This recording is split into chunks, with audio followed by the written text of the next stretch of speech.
Dans les lettres de l'apôtre Paul, la lettre aux Thessaloniciens, l'apôtre Paul nous dit « N'éteignez pas l'esprit.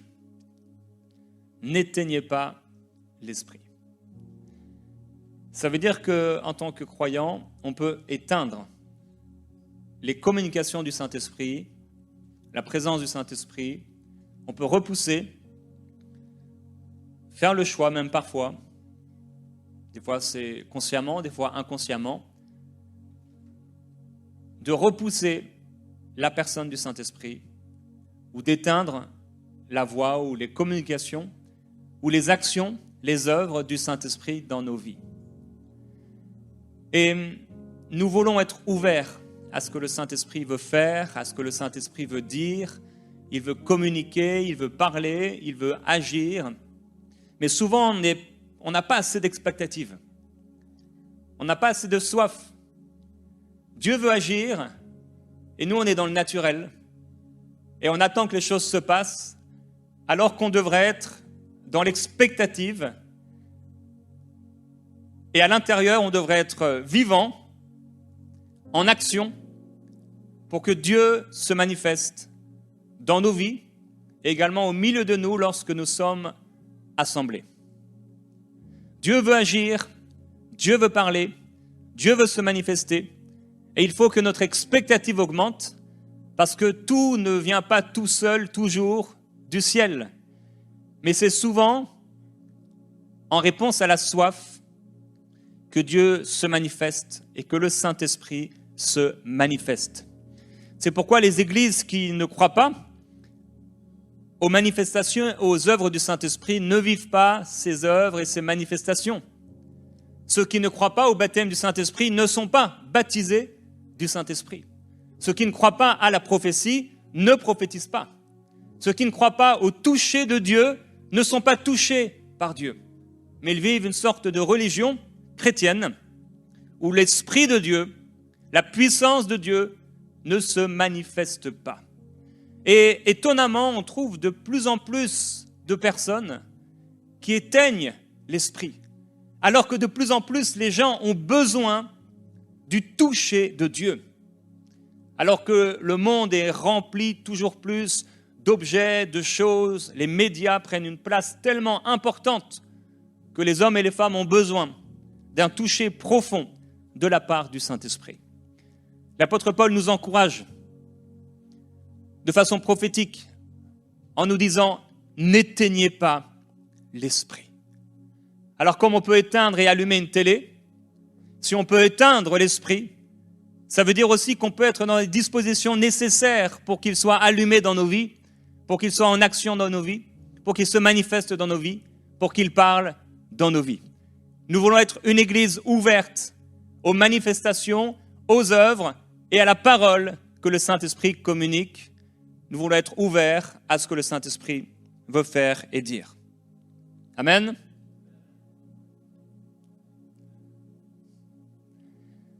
Dans le livre de Romains, au chapitre 8 et au verset 13, l'apôtre Paul nous dit que si on vit par la chair, on va mourir, mais que si par l'esprit on fait mourir les actions du corps, on va vivre. Vivre comment ? Vivre la plénitude du Saint-Esprit. Quelqu'un qui vit, qui demeure dans la chair et dans le péché, c'est quelqu'un qui va être fortement limité et qui va limiter fortement aussi la personne du Saint-Esprit. Quelqu'un peut, en vivant dans le péché, éteindre l'esprit. Parce qu'en fait, il attriste le Saint-Esprit. Quand nous péchons, nous pouvons parfois attrister le Saint-Esprit, particulièrement lorsqu'il nous a encouragés maintes et maintes fois à ne pas retomber, mais que nous résistons à son œuvre, à son action, à sa parole, et qu'on continue à pécher et à rester dans ce péché, malgré tout, par des faux raisonnements, parce qu'en fait, aucun raisonnement ne tient devant la délivrance que le Seigneur Jésus-Christ nous a accordée à la croix. Et la repentance est le moyen par lequel nous pouvons être libérés de tout péché, quel qu'il soit. Le problème ne vient jamais de là-haut, il ne vient jamais de Dieu. Quand quelqu'un est dans un péché ou demeure dans un péché, le problème est à l'intérieur. Mais une véritable repentance libère délivre entièrement et complètement. Et il dit, car tous ceux qui sont conduits par l'Esprit de Dieu sont fils de Dieu. En tant qu'enfants de Dieu, le Père nous a promis, Jésus nous a promis de ne pas nous laisser seuls, mais de nous envoyer le Saint-Esprit. Maintenant, en réalité, que fait le Saint-Esprit dans nos vies? Que fait le Saint-Esprit dans ta vie? Quelle est la dernière chose que le Saint-Esprit a fait pour toi? Si tu devais témoigner maintenant de la dernière action ou de la dernière parole reçue du Saint-Esprit, peut-être tu ne saurais pas quoi dire. Parce qu'en fait, tu n'es pas assez ouverte à la présence, à la personne, aux manifestations, aux œuvres et aux paroles du Saint-Esprit. Mais ceux qui sont fils de Dieu, ceux qui sont enfants de Dieu, sont conduits par le Saint-Esprit. Et dans la prière aujourd'hui avec Aurélie, elle n'a cessé de prier pour que nous puissions et déclarer que nous sommes conduits et dirigés par le Saint-Esprit. Et je veux parler avec vous aujourd'hui des communications du Saint-Esprit, savoir les reconnaître, y aspirer, être dans l'expectative et les vivre. Paul dit, vous n'avez pas reçu un esprit de servitude pour être encore dans la crainte. On n'a pas à avoir peur, frères et sœurs, de nous retrouver dans la confusion et de ne pas savoir quoi faire par rapport à une situation, parce qu'on a reçu le Saint-Esprit. On n'a pas reçu un esprit de crainte. On n'a pas à avoir peur. Tu n'as pas à avoir peur concernant demain ou aujourd'hui, parce que le Père t'a donné le Saint-Esprit. Et il faut simplement qu'on puisse s'ouvrir plus à la personne du Saint-Esprit. On ne s'ouvre pas à la personne du Saint-Esprit devant Netflix. On s'ouvre à la personne du Saint-Esprit en passant du temps avec Dieu dans la prière, la méditation, le calme intérieur, dans la parole. Lorsque nos cœurs s'ouvrent et parlent à Dieu, lorsque nous communiquons avec le Saint-Esprit en l'invitant, en l'accueillant, Saint-Esprit, j'ai besoin de toi. Saint-Esprit, Jésus a dit que tu serais envoyé à mes côtés pour me parler, pour m'enseigner, pour m'instruire, pour me rappeler tes paroles, pour me montrer les choses à venir qui concernent ma vie, qui concernent le monde. Saint-Esprit, merci pour ta présence. J'ouvre mon cœur à ton ministère. J'ouvre mon cœur à ta présence.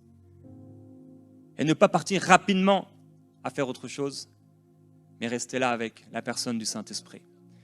Aujourd'hui, on prend peu de temps dans le monde actuel, dans la prière. Parce qu'il y a beaucoup d'occupations et on prend plus ce temps souvent d'être juste avec Dieu. Même si on n'a pas grand-chose à dire. Tu peux être quelqu'un qui parle beaucoup, quelqu'un qui parle peu. Mais juste aller là dans le lieu secret et t'ouvrir à la merveilleuse personne du Saint-Esprit et à sa présence. Dieu siège au milieu des louanges de son peuple. Alors tu peux commencer là où tu te trouves, à la maison ou dans ta voiture ou peu importe, à adorer le Seigneur, à le glorifier, à l'inviter, à l'accueillir. Parce que tu n'as pas reçu un esprit de crainte, mais un esprit d'adoption. Et l'apôtre Paul, il dit que cet esprit d'adoption, par cet esprit d'adoption, nous crions Abba Père. Il ne dit pas nous pensons Abba Père. Il ne dit pas nous murmurons Abba Père. Il ne dit pas nous chuchotons Abba Père. Il ne dit pas nous disons Abba Père. Il dit nous crions Abba Père.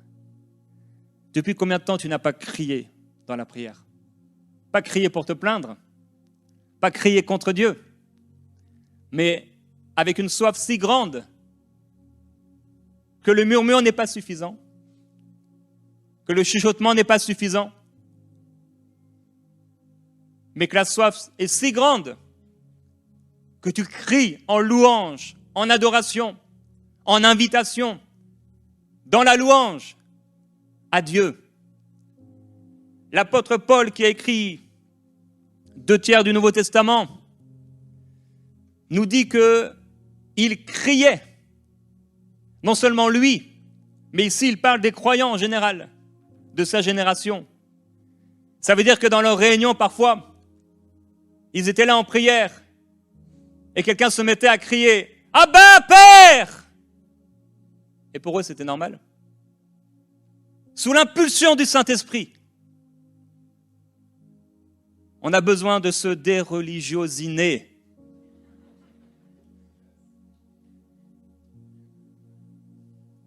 On a le droit de dire « Amen » lorsqu'une parole nous touche, comme il le faisait, puisqu'il le faisait.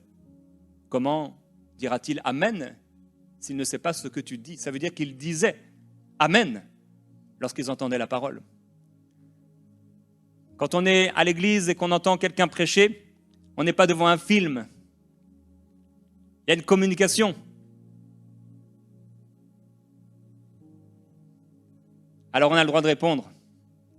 Ainsi soit-il. Qu'il en soit ainsi dans ma vie. Il dit encore, l'Esprit lui-même rend témoignage à notre esprit que nous sommes enfants de Dieu. Et ça, c'est une des manifestations, une des communications du Saint-Esprit. Il rend témoignage à notre esprit que nous sommes enfants de Dieu. Et c'est pourquoi, parfois, les gens peuvent vous demander « Comment tu sais que tu es sauvé ?» C'est inexplicable. Je le sais en moi-même. C'est un témoignage tellement grand, témoignage que la religion ne peut jamais apporter. Les religieux, s'ils ne sont pas nés de nouveau, ils n'auront jamais ce témoignage. Mais quand quelqu'un a reçu le pardon de ses péchés et qu'il est sauvé, il a ce témoignage en lui-même, qu'il appartient à Jésus, et personne ne pourra enlever ça. Parce que la parole de Dieu déclare que Dieu nous a marqués d'un sceau et il nous a donné les arts de l'esprit. Des arts, c'est quoi? C'est ce que tu payes à l'avance pour obtenir quelque chose.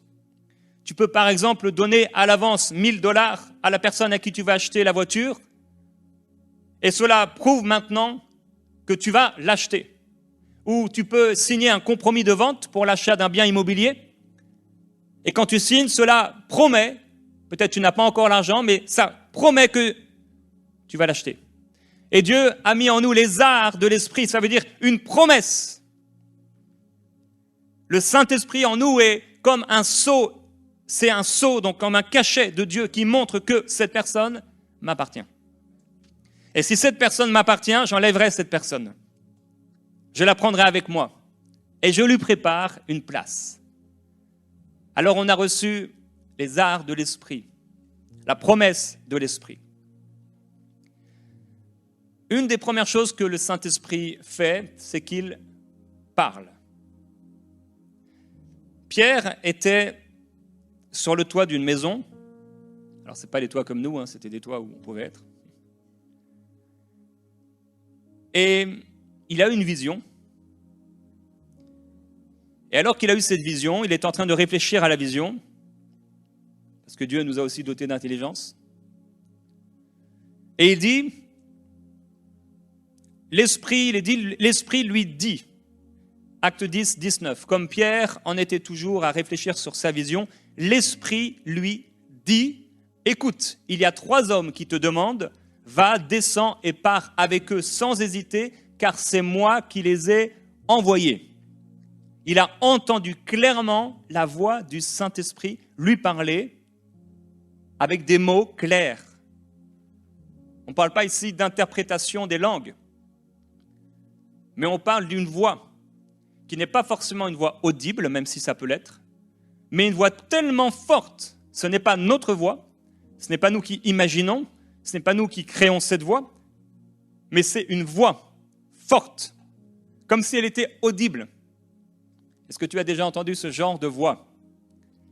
Cette voix du Saint-Esprit, elle est tellement précieuse. Quand elle nous parle, c'est merveilleux. Quand l'Esprit dit, quand l'Esprit parle.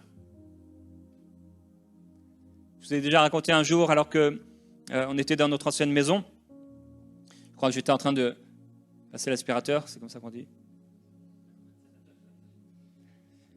Et l'Esprit me dit, 2 témoins de Jéhovah vont frapper à ta porte, parle-leur de mon amour. Et je vais rapidement dans mon sous-sol prendre le premier livre que j'avais écrit, c'était le seul à l'époque, pour le leur offrir. Et là, à peine je remonte, ça frappe. 2 femmes, témoins de Jéhovah. Et je leur ai parlé de l'amour de Dieu pour elles. Et elles étaient surprises de l'accueil que je leur ai fait. Puisque lorsque j'ai ouvert, j'ai dit, je vous attendais. Et je leur ai dit que là, à l'instant, Dieu venait de me dire qu'elles allaient frapper à ma porte et que je devais leur parler de son amour. Et la jeune fille, parce que souvent il y a un plus âgé et un plus jeune, ou une plus âgée et une plus jeune, la plus jeune était complètement touchée par la parole du Seigneur. Et elles sont reparties avec mon gros livre au format encyclopédie de 400 pages. Alors qu'elles n'ont jamais, et les témoins de Jéhovah n'ont le droit de rien prendre de ce que vous leur donnez. Dans Actes chapitre 11 au verset 12, Pierre va rapporter cette histoire, il va dire « L'Esprit me dit d'aller avec eux sans hésiter ». Mais c'est aussi ce qui est arrivé à Philippe. Philippe va avoir une vision et il va aller dans un certain endroit et il est écrit « L'Esprit dit à Philippe ». Avance et approche-toi de ce char. L'Esprit parle.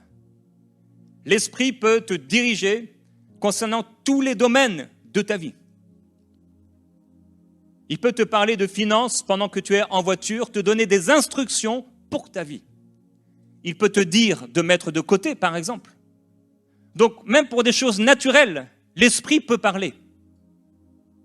Et il peut bien sûr parler pour ce qui concerne l'annonce de l'Évangile, mais il peut te parler pour un de tes enfants, il peut te parler pour une situation que tu vas vivre dans la journée. L'Esprit parle. Le prophète Ézéchiel a souvent vécu cela.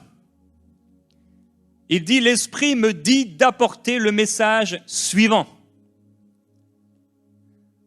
Donc il pouvait affirmer, c'est le Saint-Esprit, c'est Dieu, l'Esprit de Dieu m'a parlé. Quand le Saint-Esprit te parle, tu sais que c'est Dieu qui t'a parlé. C'est tellement clair. C'est tellement fort. Tu pouvais penser tout à fait à autre chose. Et ça s'impose à toi. C'est la voix du Saint-Esprit. On doit aspirer à entendre la voix du Saint-Esprit. Puisque Dieu parle tantôt d'une manière, tantôt d'une autre, et on n'y prend pas garde. Et on ne doit pas faire partie de cette prophétie. Nous, on doit prendre garde, et on doit aspirer, on doit désirer, et on doit communiquer régulièrement avec le Saint-Esprit, et inviter régulièrement le Saint-Esprit. Le Saint-Esprit, je veux entendre ta voix. Saint-Esprit, j'aime tellement ta voix. Saint-Esprit, j'aime tellement quand tu me parles. Saint-Esprit, j'aime tellement quand, de manière claire et limpide, je reçois tes instructions.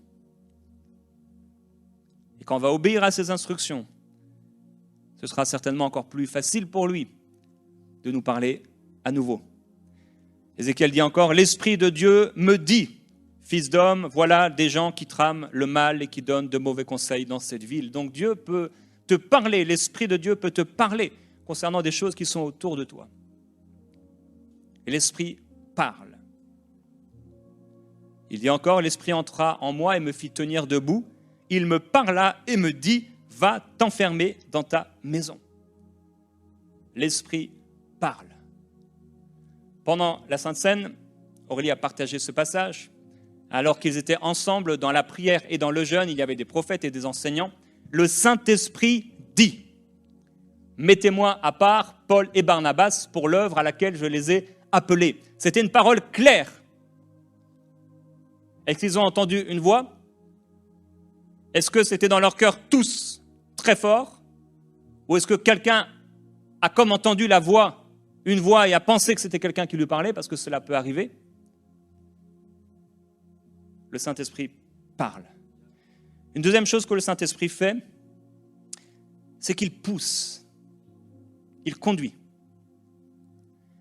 Il y a un homme qui s'appelait Siméon. Dans Luc au chapitre 2 et au verset 25, cet homme était juste et pieux, il attendait la consolation d'Israël. Et il est écrit, l'Esprit Saint était sur lui. Le Saint-Esprit lui avait révélé qu'il ne mourrait pas avant d'avoir vu le Seigneur. Il vint au temple poussé par l'Esprit. Et quand il arriva au temple, c'était au moment même où les parents de Jésus le présentaient au temple. Ça s'appelle être conduit par l'Esprit de Dieu.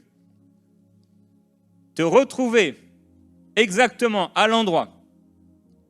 Tu n'aurais pas pu le faire par toi-même, tu n'aurais pas pu le savoir, mais tu te retrouves exactement au bon endroit parce que tu t'es senti poussé et conduit. De Siméon, il est dit, premièrement, l'Esprit Saint était sur lui. Je prie que le Saint-Esprit soit sur toi. Deuxièmement, le Saint-Esprit lui avait révélé.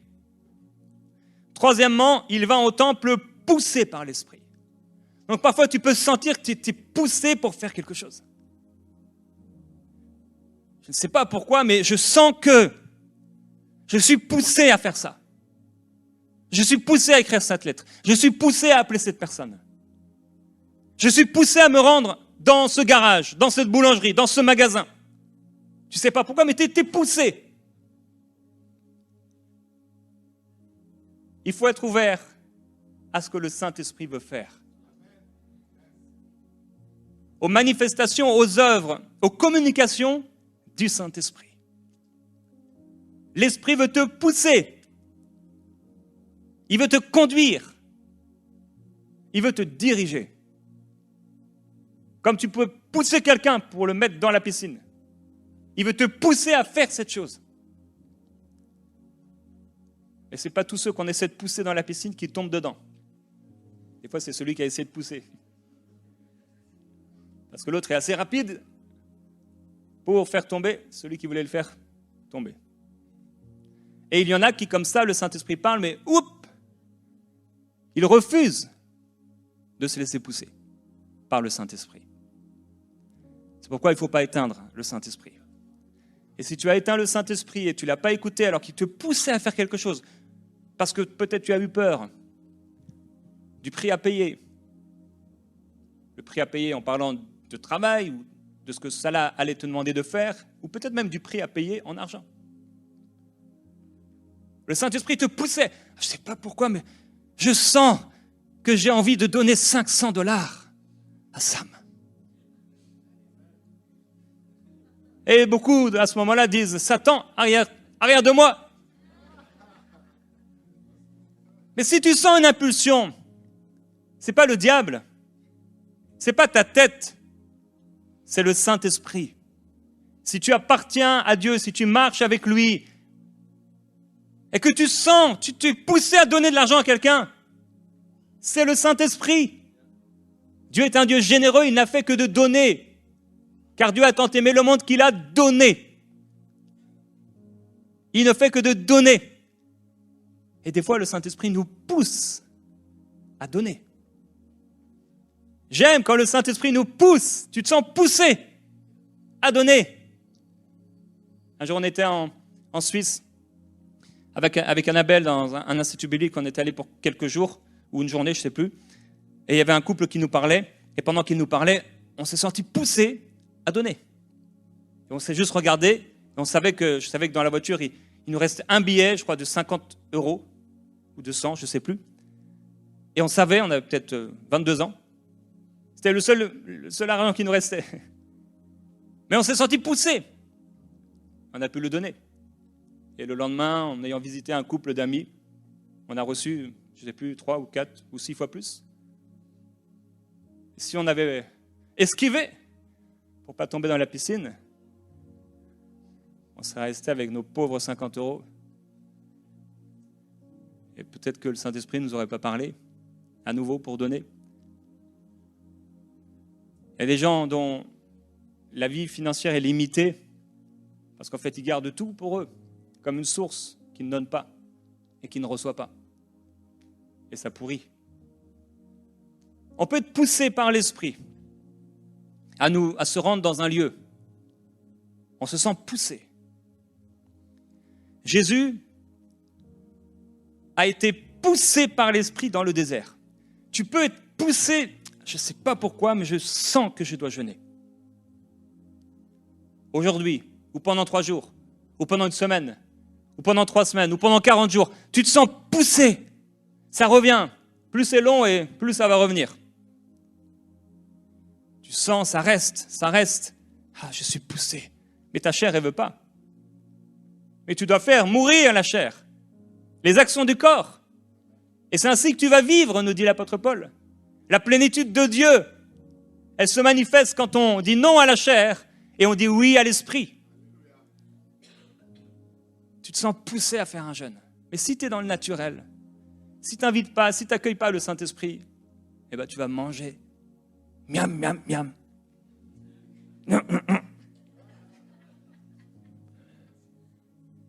Tu vas grossir, mais pas spirituellement. Tu vas être bien plein. Et tu es passé à côté de ce que le Saint-Esprit voulait faire. On ne peut pas imaginer ce que le Saint-Esprit peut faire lorsqu'on est poussé. La poussée, c'est quand même assez fort. Tu n'as pas de doute. Ce n'était pas une voix, mais c'était assez fort pour savoir et reconnaître que tu as été poussé. Quand le Saint-Esprit te pousse, tu n'as pas de doute. Si tu es sincère, tu sais que tu as été poussé par l'Esprit de Dieu. Tu sais que c'est le Saint-Esprit qui te conduit. Ça, c'est être poussé par l'Esprit. Jésus a été poussé par l'Esprit dans le désert. C'était pas génial d'aller dans le désert pour la chair. Mais Jésus a dit oui. Et il est notre exemple parfait. L'apôtre Paul, il dit que personne ne peut dire, si ce n'est poussé par l'Esprit, que Jésus est Seigneur. Maintenant, on pourrait prendre quelqu'un dans la rue qui passe maintenant et lui demander de dire Jésus est Seigneur, il pourrait dire Jésus est Seigneur. Ici, l'apôtre Paul ne parle pas du fait de parler et de dire Jésus est Seigneur. Il parle d'avoir une impulsion pour dire Jésus est Seigneur, pour proclamer. En fait, c'est une impulsion de foi. C'est être poussé, il dit ici, conduit par l'Esprit. Ce n'est pas une personne qui dit Jésus est Seigneur pour dire Jésus est Seigneur. Même un démon pourrait le dire, avec du mal, mais il pourrait. Il s'agit d'être conduit. Tu es dans la louange, ou tu es dans ta voiture, ou tu es devant une situation difficile, ou tu es devant une montagne et tu sens, tu es poussé et tu dis Jésus est Seigneur. Et quand tu dis cette parole avec autorité, avec foi, la montagne s'écroule. Le mur s'écroule. Parce que tu es poussé. Parfois on est dans la prière, on se sent poussé à dire quelque chose. Tu peux être en train de cuisiner ou en train de laver la vaisselle, mais tu te sens poussé à porter, à déclarer une parole, à porter quelqu'un dans la prière, à déclarer sur ton enfant quelque chose de particulier. Et si là encore tu es dans le naturel, tu peux faire ta vaisselle et pourtant entrer dans le surnaturel. Je vis une porte ouverte. Tu vois une porte ouverte et tu y entres. Tu peux continuer à faire ta vaisselle. Continuer à faire ton travail. Mais là, le Seigneur est en train d'ouvrir une porte pour toi. Est-ce que tu vas rester là ou est-ce que tu vas monter? Monte, déclare cette parole. Il y a des paroles qui sont chargées d'autorité et de puissance. Les paroles que Dieu nous donne sont tellement plus fortes, vivantes que les nôtres. Nous, on peut parler. Mais quand c'est l'Esprit qui nous pousse à dire une parole, cette parole est chargée d'autorité et de vie. Cette parole est chargée de puissance dans le monde spirituel. Ça fait quelque chose. Tu peux, par ta prière, ramener quelqu'un à Dieu. Par ta prière, tu ne sais pas où est ton fils, égaré. Mais à un moment, tu es en train de te laver les dents et tout à coup, tu es poussé à proclamer une parole de vie sur ton fils. Et au lieu de continuer à te laver les dents, oh, c'est une bonne pensée. Seigneur, tu penses. Seigneur, fais quelque chose pour lui. Mais non, tu sens que tu es poussé, il faut le dire, cette phrase. Moi et ma maison, nous servirons l'Éternel. N'aie pas honte de proclamer la parole de Dieu dans ta maison. N'aie pas honte devant ta femme, ton mari, tes enfants ou les voisins. Eux, ils n'ont pas honte de ce qu'ils font. De leur musique, de leur film, de leur bruit, de leurs talons qui marchent sur ton mur, ton plafond. En fait, ils marchent eux sur le sol, mais toi, c'est le plafond. Toi aussi, tu as le droit de pousser des cris. Abba, Père! Dans les Actes, il y a un prophète qui s'appelait Agabus. Et la parole de Dieu dit qu'il a été poussé par l'Esprit. Il s'est levé au milieu des frères. Et il a annoncé par l'Esprit qu'il y aurait une famine sur toute la terre. Donc ce n'est pas seulement qu'il a senti dans son cœur. Je crois que vraiment Agabus il s'est senti poussé à se lever. Ce n'est pas juste recevoir la parole et apporter la prophétie. Ici avec vraiment un aspect prophétique de parole de sagesse concernant le futur. Mais il est poussé, il se lève au milieu des frères. Et il dit voilà, ainsi parle l'Éternel. Tu peux être poussé comme ça, dans une réunion de prière ou dans un temps de don spirituel. C'est peut-être pas du tout ton caractère, ta personnalité, mais tu te sens poussé. Parfois ça bouille à l'intérieur.